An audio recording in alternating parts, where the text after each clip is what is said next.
Well, that's a wonderful opening, and it ties in with what I'm going to talk to you about tonight. What I want to say to you just in opening is, did it ever occur to you that nothing occurs to God? Linda and I, go ahead and throw those pictures up. Take a look at these guys here. We came to Chicago in 1975. We were full of hopes and dreams and plans. And amazingly enough, I never planned to work with Jewish people. I had no idea. I was from Chicago. I had gone to a Baptist school in Springfield, Missouri. There I had met my first Jewish believer, Ben Alpert. I played basketball and he was the athletic trainer. I worked on my jump shot and he worked on my knees and ankles. I wanted to come back to Chicago because growing up, I wanted to plant a church in Chicago, not in the suburbs. I grew up in the suburbs. But I wanted to plant a church in Chicago, so I was looking for a building. Ben and I had become close friends. In fact, he had been sending me the Chosen People magazine, which I found rather intriguing. And Ben said, look, I know you want to plant a church here in Chicago. We have this center called the Ada Center, and we only use it during the week, so you can have it on the weekends. And I said, great. And he said, by the way, we have a small apartment, and you and Linda, and we just had, a newborn daughter, Jackie. She's being formed there. But we came to Chicago, packed everything into a U-Haul van, and arrived in the fall of 1975. Every day to plant, because the only way I knew how to plant a church was I've got to get out in the community. I've got to meet people. I've got to meet the shopkeepers. So every day I would leave the Ada Center. That's what it was called. So you can go ahead and throw those next two pictures up. See that building there on the right? That's the Ada Center. You still have the Ada Center, right? You still have it? It's called, Ada means testimony, and that was the Ada Center, by the way. I'll tell you this later, but that is the first official gathering of the Olive Tree congregation. More about that. Anyhow, every day I would leave Ada Center, go door to door in the community, and I was inviting people to this new Baptist church plant. And I was trying to always get into a spiritual conversation with people. The best thing I can say about those early days is that I was an enthusiastic moron. Why? Because the community was 70% Jewish, and I was a Baptist kid from the suburbs of Chicago. Once, just to show you how kind of foolish I was very diligent, very bold, and one Friday night I decided I'd go out doing door to door, and I knocked on the door of an Orthodox family celebrating Shabbat. Remember, I'm a moron. The father came to the door with his tallis on and a puzzled-looking face, and I wasn't so dumb. I apologized and said I would come back another time. I actually had a lot of doors open to me and challenging conversations. People asked me questions that I couldn't answer. I learned Jewish objections on the streets, not by reading a book. But they would give me their objections, and I would commit to them that I would come back with an answer. And so I'd go home, and Ben had a wonderful, exhaustive library that probably was Chosen People's. And I would study, and I studied diligently. I devoured those books. When I first started going out, I would carry my big black Bible. My hands froze that first winter. I swear one guy knew I was freezing as I stood on his porch and tried to turn the pages of Scripture. I think he continued the conversation so that I would get frostbite. He literally froze me out.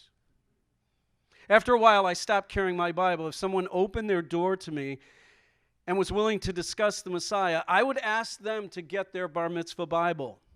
I would open it to Isaiah 53 and tell them I was going to read it out loud. And I wanted them to tell me who the portion was referring to.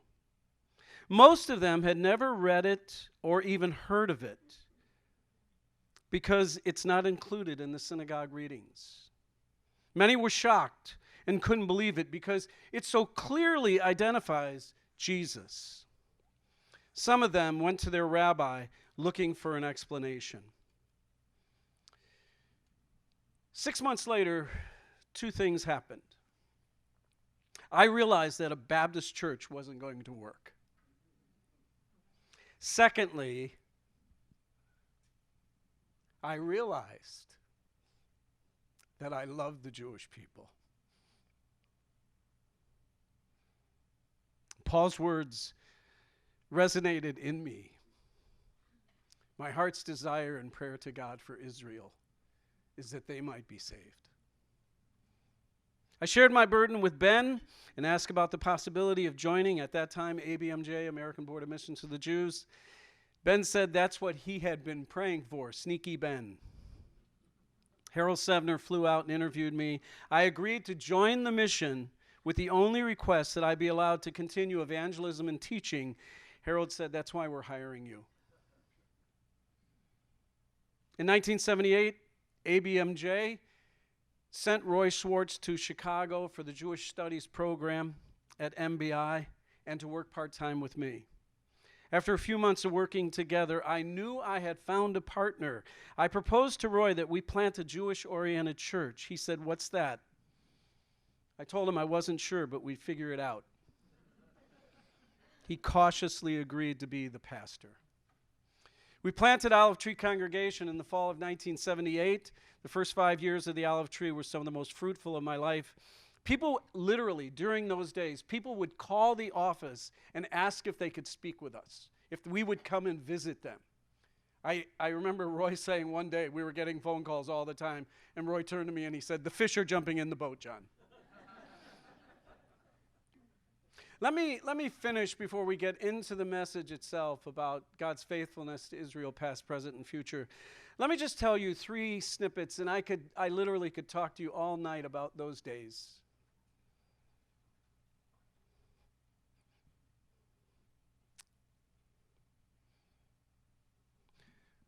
One woman, remember Roy, Mrs. Kaufman. Mrs. Kaufman received Yeshua the first time she heard it. She had been waiting for the Messiah her whole life. No argument, no resistance, very few questions. Roy followed up with her. He would go to disciple her. And one of the things she would always say, as soon as she would see that it was Roy, she would look him in the eye and say, "Tell me about my Lord." Another man, Mr. Weinstein, that's him. That's Mr. Weinstein. Came to faith and became part of Olive Tree. He would always sit in the back, and we couldn't understand why. Once we were celebrating the Lord's Supper, and Mr. Weinstein was the last one to drink from the cup. We passed a common cup in those days that we refilled as needed. Just before the cup was handed to Mr. Weinstein, it was filled to the top with Mogen David wine. When he got the cup, his eyes lit up, and he shouted, "L'chaim!" To life indeed. In addition to being part of launching a congregation planning ministry, I had the privilege of speaking in conferences all around the country and in Canada. The first time I was an emergency fill-in for a speaker that had gotten ill 2 days before a prophecy conference. I remember getting a call from Tom Walker, your counterpart in those days. He was a conference ministry director.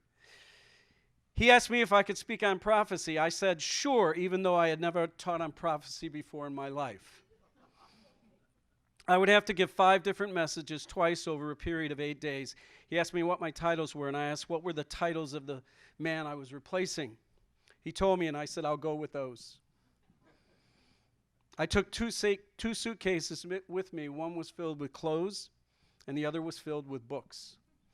You see, I figured that all I had to do was stay one sermon ahead of the schedule. And that began my public speaking and prophecy speaking and conference speaking. Well, tonight, I have been asked to speak on God's faithfulness to Israel, past, present, and future.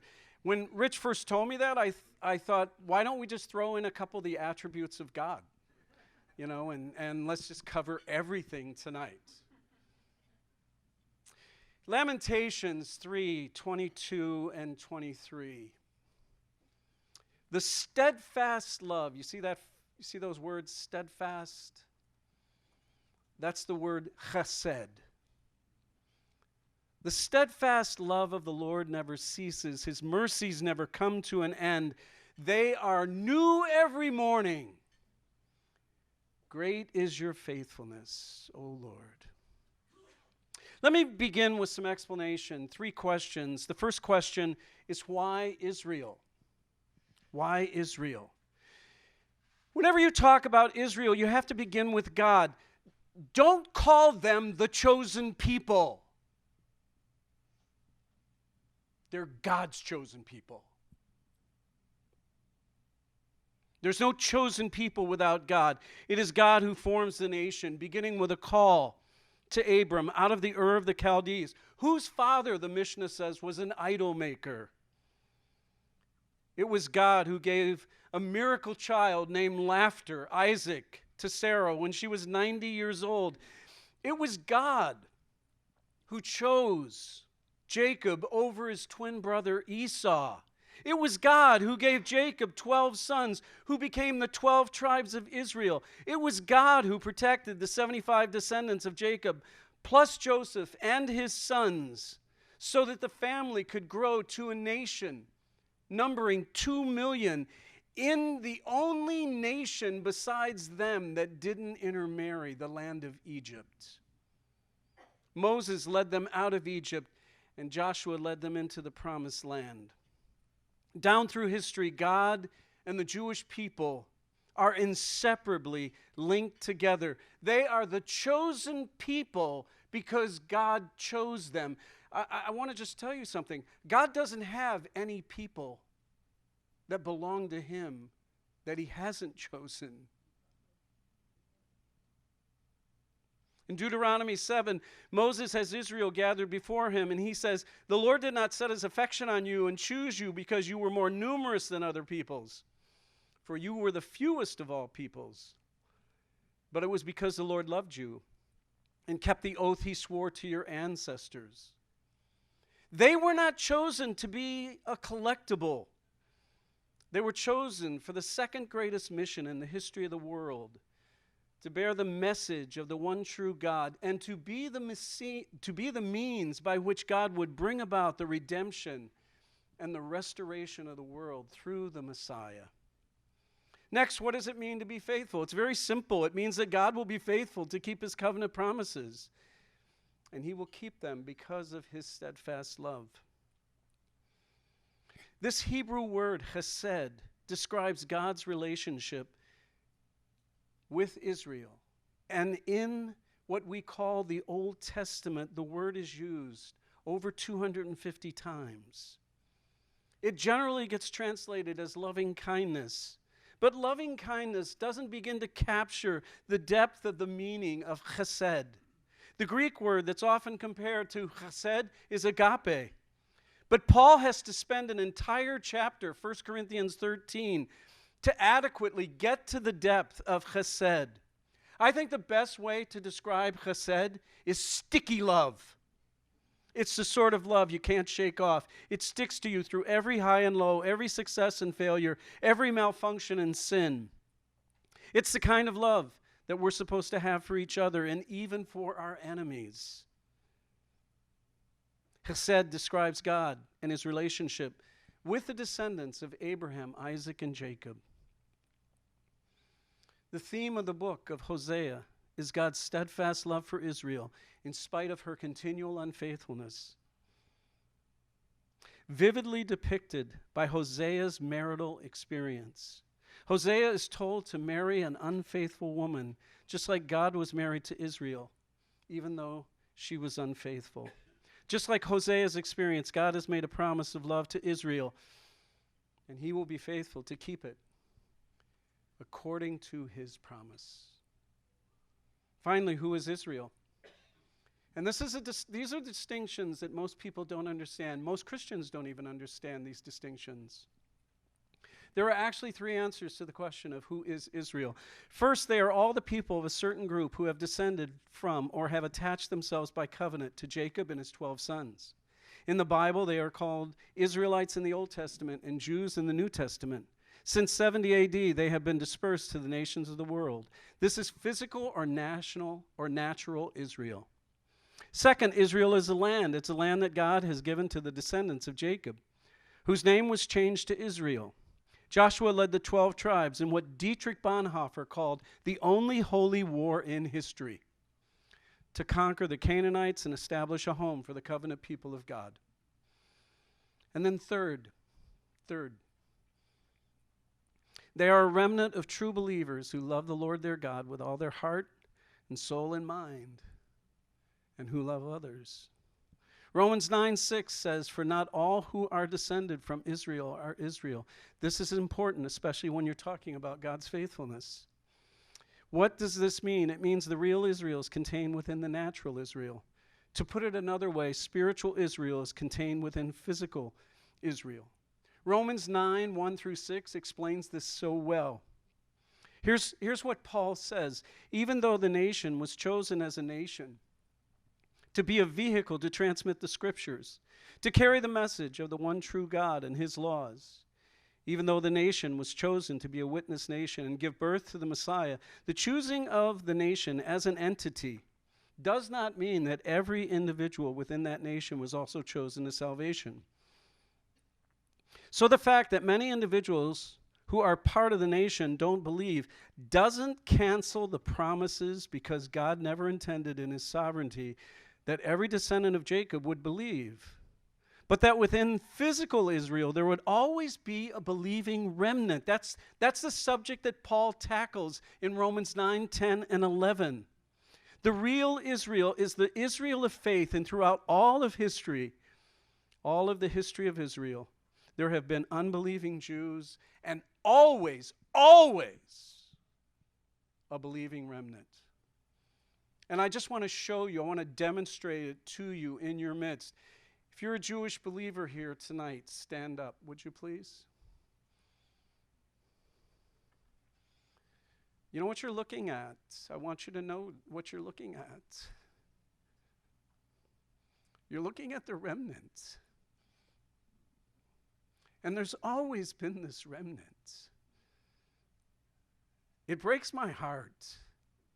Because if this group isn't listened to, then in the Jewish community, they believe that you can't be Jewish and believe in Jesus. And in the church, they believe crazy stuff. You can sit down. They believe crazy stuff. You know, like replacement theology, like the church is the new Israel.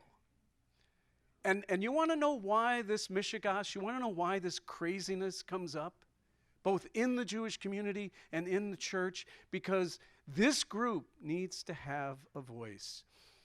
All right, enough of my soapbox. Let's get to the message. Let's talk about God's faithfulness quickly. First, let's talk about God's faithfulness in the past. What's the promise? Here's the promise. The promise is the preservation of the people of Israel. The promise that God made to Abraham and to David was that Israel, the people of God, would exist forever. Mark Twain, listen to how he expressed it. He said, "The Egyptian, the Babylonian, and the Persian rose, filled the planet with sound and splendor, then faded to dream stuff and passed away. The Greek and the Roman followed and made a vast noise, and they're gone. Other people have sprung up and held their torch high for a time, but it burned out. And they sit in twilight now, or have vanished. The Jews saw them all, beat them all, and is now what he always was, exhibiting no decadence, no infirmities of age, no weakening of his parts. No slowing of his energies, no dulling of his alert and aggressive mind. All things are mortal but the Jew. All other forces pass, but he remains. What is the secret of his immortality? King Frederick the Great of Prussia asked his Lutheran pastor to provide him with visible proof of God's existence. The pastor answered with just 2 words: the Jews. One study I did revolved around the promise from the Abrahamic covenant in Genesis 12, 1 through 3. I will bless those who bless you and curse those who curse you. Arnold Fruchtenbaum calls this God's foreign policy for the Gentiles and their relationship with the Jews. The policy takes effect immediately. Because of a famine in Canaan, Abraham travels down south to Egypt. When Pharaoh sees Sarah's beauty, Abram lies and says she is his sister. It's a half lie. It's still a lie. Pharaoh takes her into his harem. God comes to Pharaoh in a dream and strikes his household with a plague for taking Abram's wife. A similar thing happens in Genesis 20 with Abimelech, king of Gerar, a Philistine king. The same lie by Abraham, the same action by a king. This is a threat to destroy the seed of Abraham and Sarah, ultimately a messianic attack. This time God closes up the wombs of Abimelech's household, so it's curse for curse.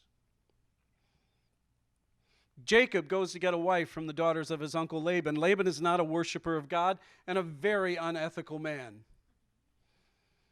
He tricks Jacob into working for him for 14 years, first for Leah, and then for the love of his life, Rachel.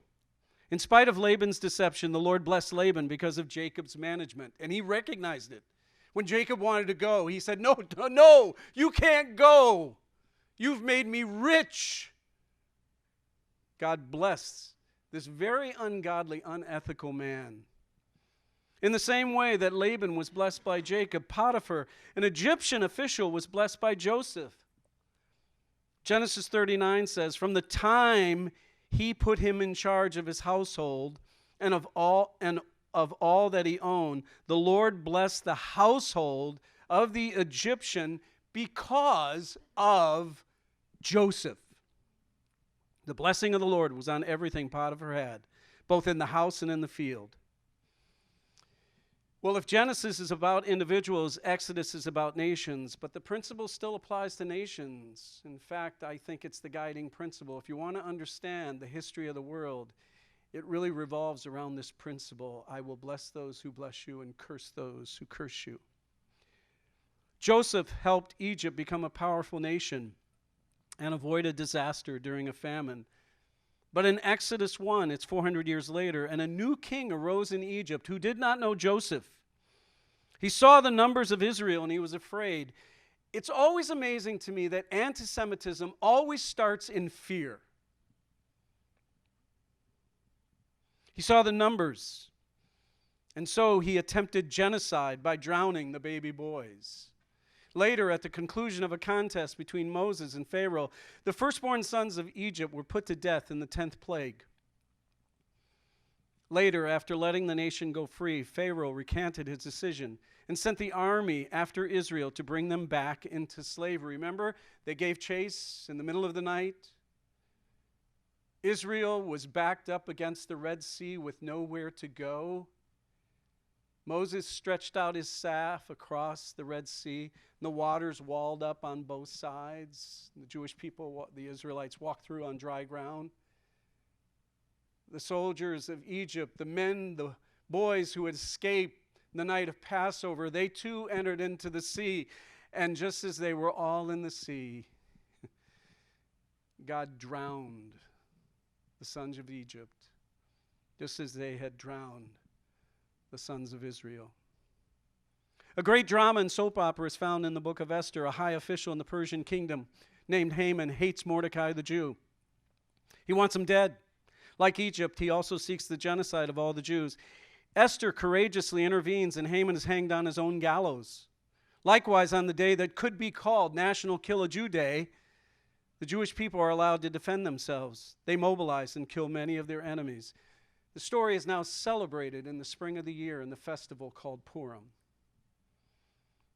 Something unexpected happened at the execution of Julius Streicher, one of the high-ranking Nazis sentenced to death at the Nuremberg trials. Moments before Streicher was hanged in the early hours of October 16, 1946, Newsweek reported that Streicher stared at the witnesses facing the gallows and shouted, "Purim, 1946. Dr. Alex Rasheen, author of the book, Why Didn't Stalin Murder All the Jews?, notes that Joseph Stalin collapsed into his fatal coma on March 1st, 1953. Guess what the day was? It was the festival of Purim. Precisely as he was in the midst of planning to deport and or annihilate 2 to 4 million Jews. In the New Testament, it's no coincidence that a Roman centurion in Luke 7 and another in Acts 10 are both blessed by God. Both men show great kindness to the Jewish people. Jesus heals the servant of the first centurion, and Cornelius is the first Gentile in Acts chapter 10 to become a follower of Jesus and to become part of this new thing called the church. What happened in 1492? History? Columbus sailed the ocean blue, but that's not all. Why did Columbus sail the ocean blue? Because the Spanish Edict of Expulsion was decreed, in which all the Jews were given the chance to convert or leave Spain. When Spain expelled her Jews, she lost her scholars, her doctors, her bankers, and eventually she lost her economy. It wasn't Queen Isabella's jewels that paid for Columbus' voyage, it was her Jews. Spain's loss was America's gain. The United States has continued to be a haven for the Jewish people and has been blessed because of it. The Spanish economy, which had been so strong, began to crumble and collapse. Finally, the source of Spain's strength, the Armada, sailed against England and was destroyed. Not so much by the British Navy as reported, but before the battle, the night before the battle, there were storms at sea that wrecked the mighty Armada. It was simply the Abrahamic covenant working itself out. I could go on with England. Let me talk to you about Germany. When Hitler came to power, he made anti-Semitism official government policy. This policy spread to the occupied parts of Europe, and Jews were moved into slum sections of major cities such as Warsaw. Concrete walls were built around the ghettos, and Jews were beaten and starved. The Gestapo had a favorite game that consisted of taking one Jew and forcing him to kill another Jew in order to save the life of his own family. Jews were forced to go into hiding all over Europe as Nazis systematically searched for them. 6 million lives were lost. At the end of World War II, Germany was defeated and a wall was built through the once proud capital of Berlin. And when an East German tried to scale the wall to gain his freedom, he was shot down by another East German.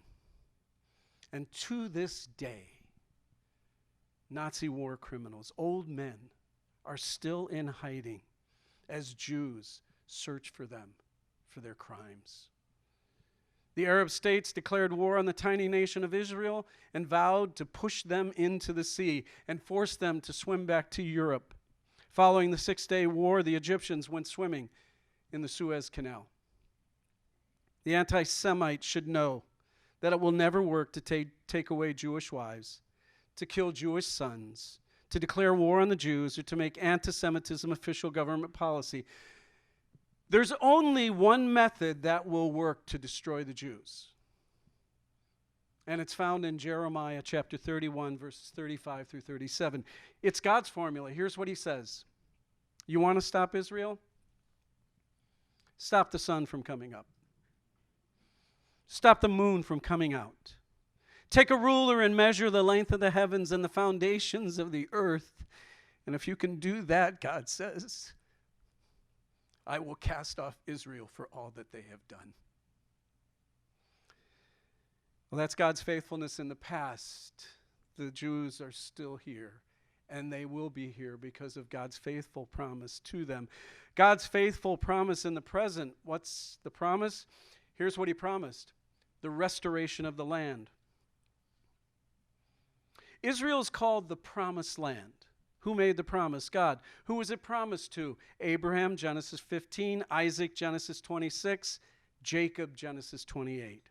After making this promise to Abraham, Isaac, and Jacob, it isn't until 440 years later that Israel takes possession of the land under the leadership of Joshua. David and Solomon unite the tribes in the land, but their descendants lose possession by invasion and captivity. Cyrus the Great allows the Jews to return to their land, but they will be under the rule of the Persians, then the Greeks, then the Romans.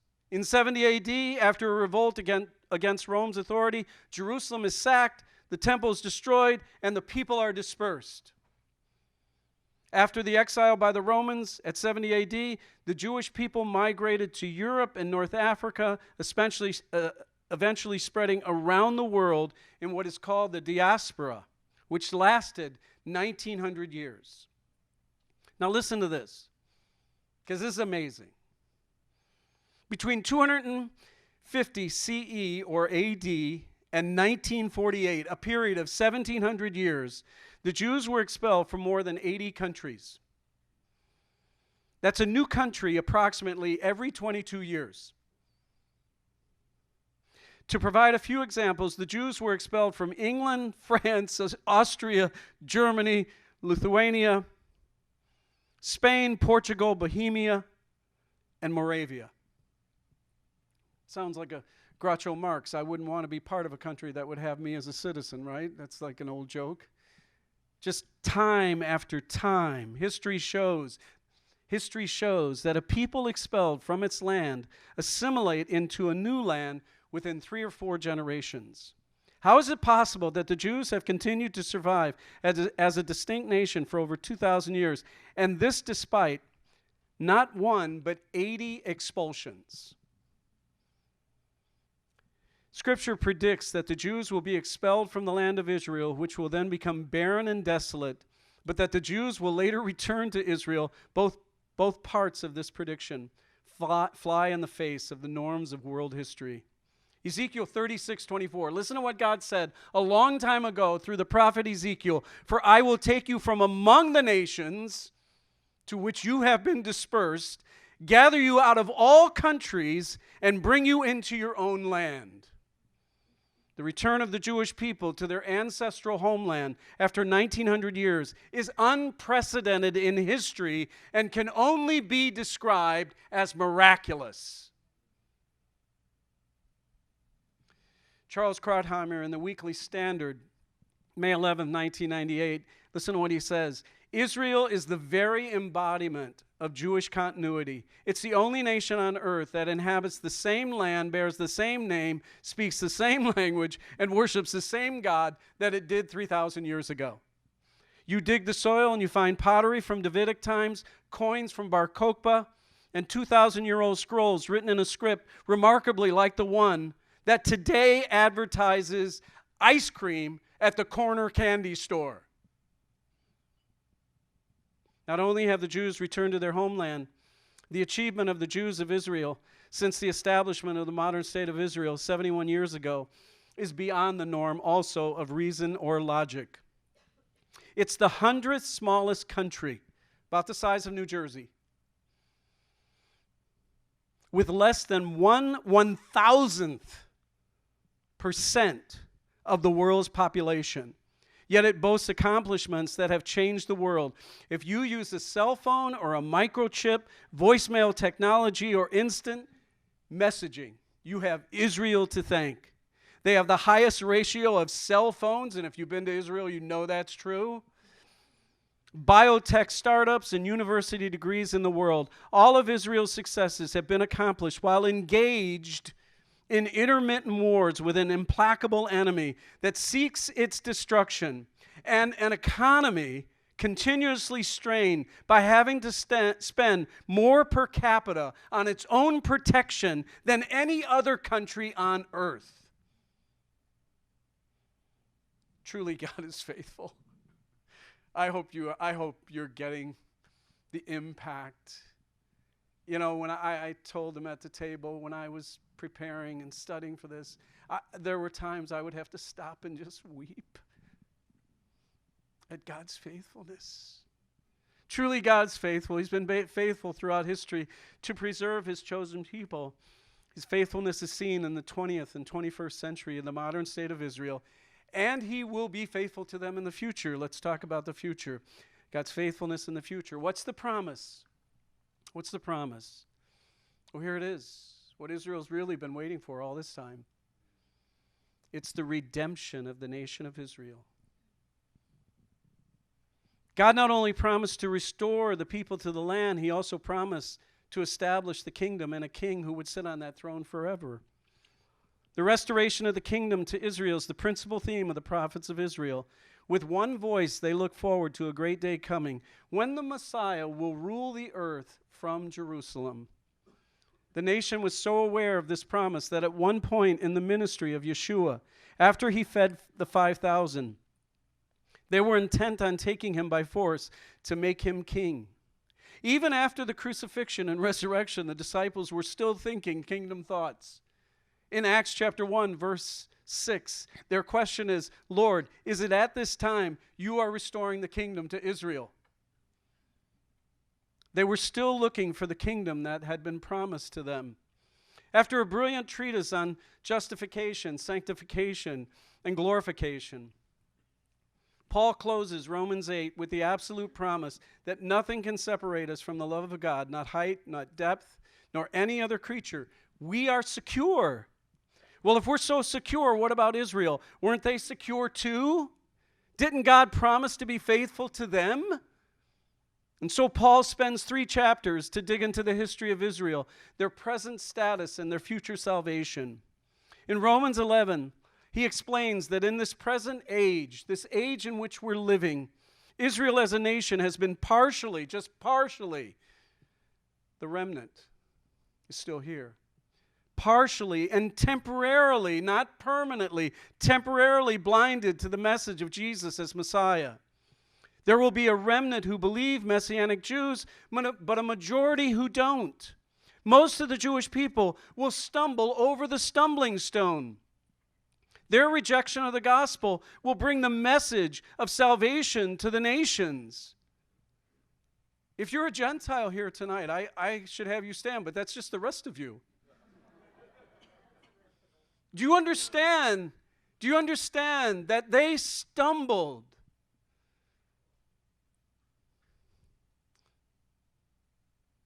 So that you could have the Messiah.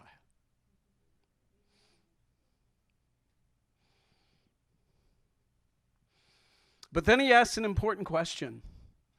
Have they stumbled so that they should fall? In other words, is this permanent? Paul says, no, never. They're the natural olive branches, and God is able to graft them in again. Just before his crucifixion, Jesus weeps over Jerusalem and says, "Oh, Jerusalem, Jerusalem, how oft I would have gathered you unto myself, even as a hen gathers its brood, but you would not. Behold, your house is being left unto you desolate, and you will not see me again until you say, Baruch haba Hashem Adonai." By the way, he doesn't say you'll never see me again. He says you'll see me again when you say, "Blessed is he who comes in the name of the Lord." Paul concludes with Israel's future salvation in Romans 11, verse 25.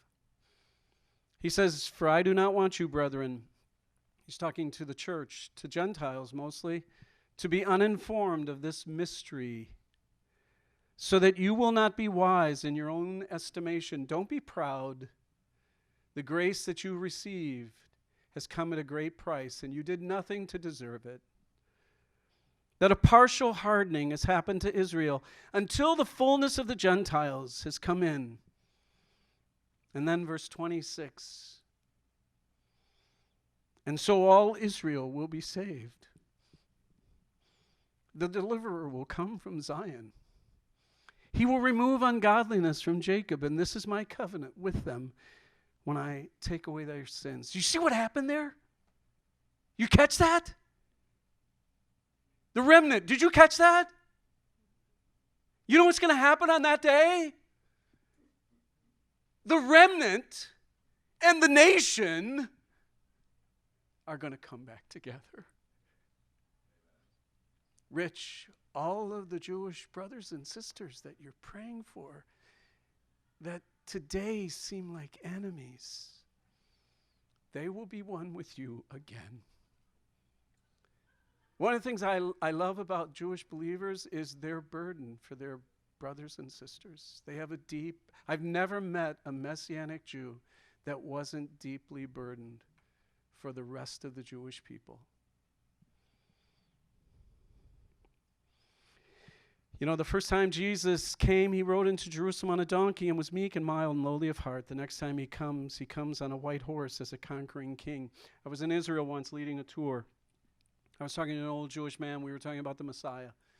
We had a long discussion. It was very civil, very friendly, very enlightening, actually. At the end, I looked at him and I said, because he believed Messiah was coming in the air.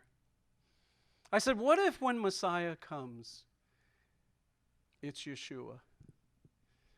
He looked at me and he said, I won't be disappointed.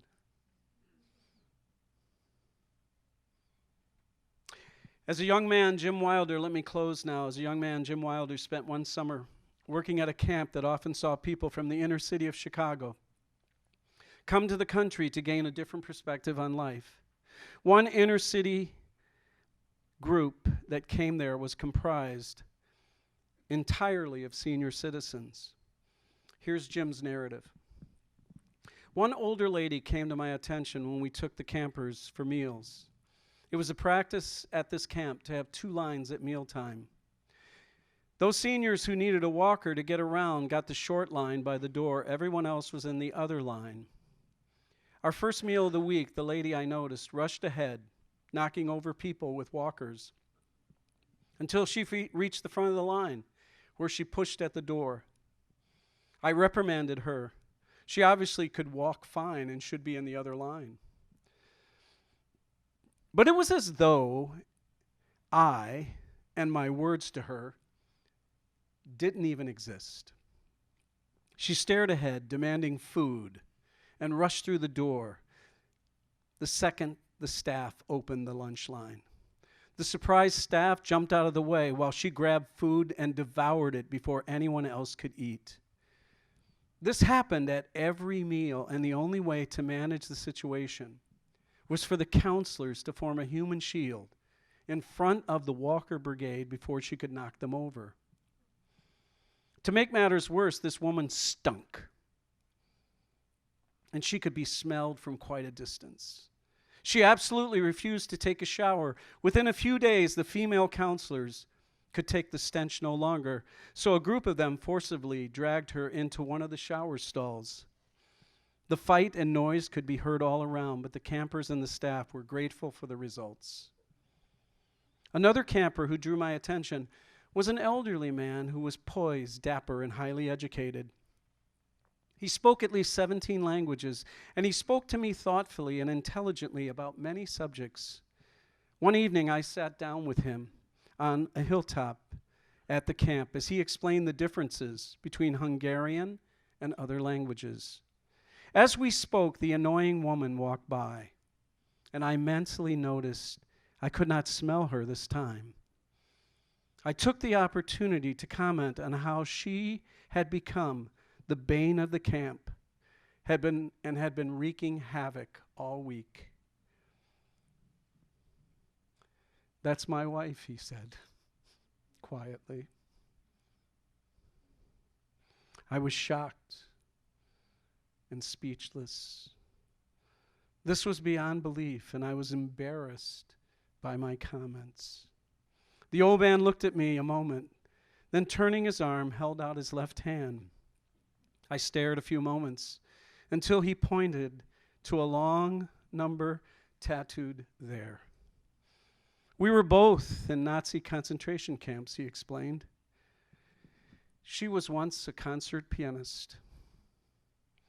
She toured Europe. A lovely, talented, caring woman. But in Ravensbrück concentration camp.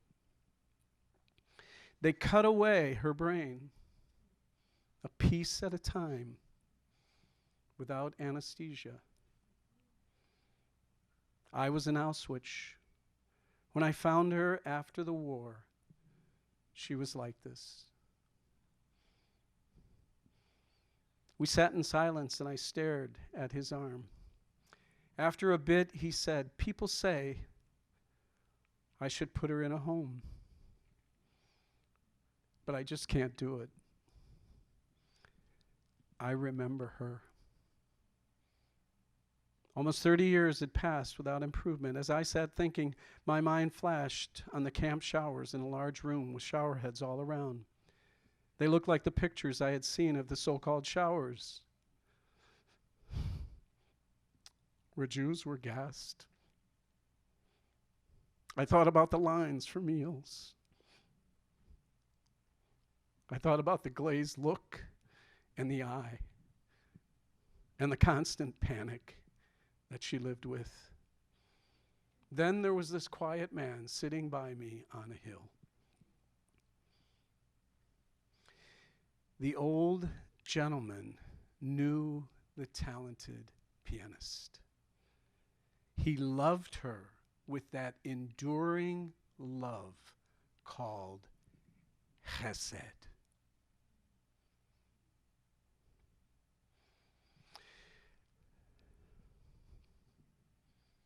This morning I was finishing up this message. I was going through it, just reading through it, and I added a line.